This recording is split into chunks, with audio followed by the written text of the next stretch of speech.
Nous, organisations de défense des droits humains, dont nombreuses sont membres du collectif des ONG pour des textes respectueux des droits humains, suivons avec beaucoup de préoccupation la restriction de l'accès aux réseaux sociaux et le brouillage des fréquences des radios FIM FM, Yoma FM depuis le vendredi 24 novembre 2023 et Espace FM le mercredi 29 novembre 2023.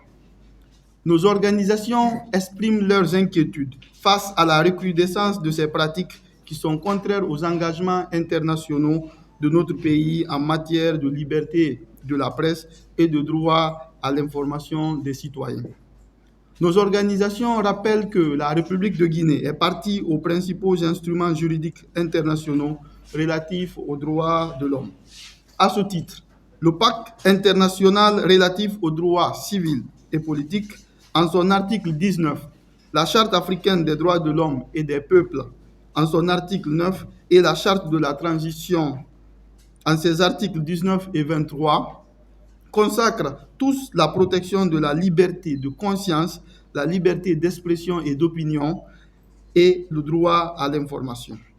Par ailleurs, nos organisations rappellent que cette situation intervient quelques semaines après le verdict de la Cour de la CEDEAO reconnaissant l'État guinéen coupable d'avoir violé les droits des citoyens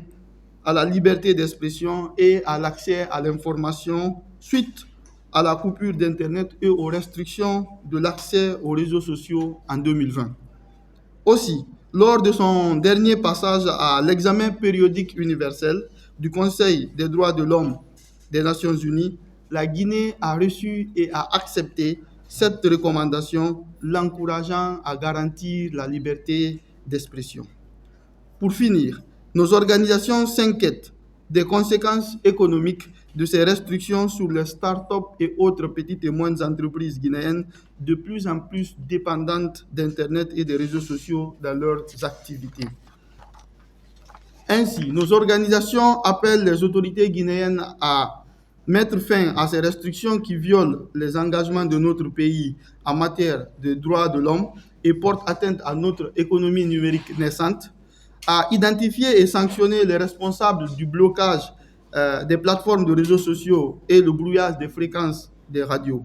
à œuvrer pour le respect des droits et des libertés des citoyens conformément à la charte de la transition et aux obligations internationales souscrites librement par notre pays,